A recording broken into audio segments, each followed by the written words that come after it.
Another day, another basketball stories na naman ang pagkikwentuhan natin. At ngayon nga ay ang pag-uusapan natin ang balitang 3-team trade na magagawa ng Los Angeles Lakers. At ang balitang may good news nga daw si Stephen Curry sa Golden State Warriors.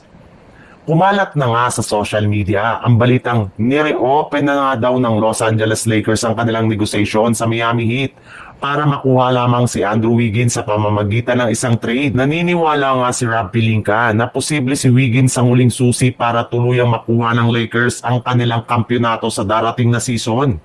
Kaya willing talaga ang Lakers na ibigay kung ano man ang hinihiling na kapalit ng Miami Heat para kay Wiggins.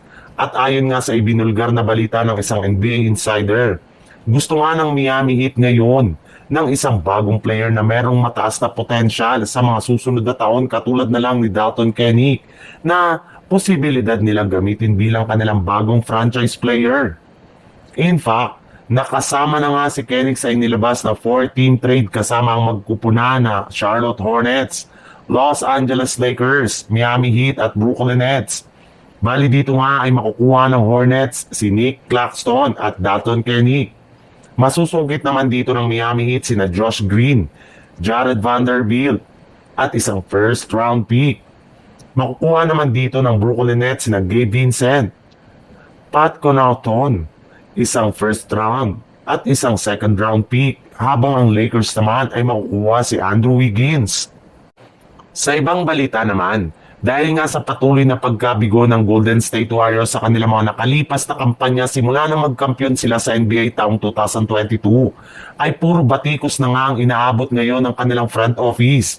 Kesyo, sinasayang lang naman nga daw ng Warriors ang prime years ni Curry sa NBA. Alam naman nga daw po ninyo na hindi na bumabata pa ang edad at ang katawan ni Stephen Curry at bilang na rin naman nga ang taon ng paglalaro nito sa loob ng liga.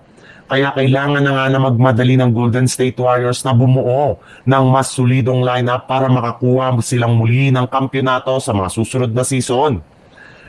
Pero mismo si Stephen Curry na nga nagsabi na bagamat man nga gusto na niyang muli na magkampyon sa NBA, ay nilinaw rin naman nga nito na matagal pa rin nga daw ang hinihintay bago siya tuluyang magretiro. Malakas pa rin nga daw ang kanyang pangangatawan at kita naman na meron pa rin siyang kakayanan na makipagsabayan sa mga batang players. Nagiging unstoppable pa rin naman nga ito sa tuwing nagiinit ang kanyang mga kamay at maganda pa rin naman nga ang kanyang performance, lalo na pagdating sa mga crucial games at sa playoffs. Bagamat man nga mas madalas na siya ngayon na magtamo ng injury, ay kaya pa rin nga nito na maglaro sa mga susunod na taon.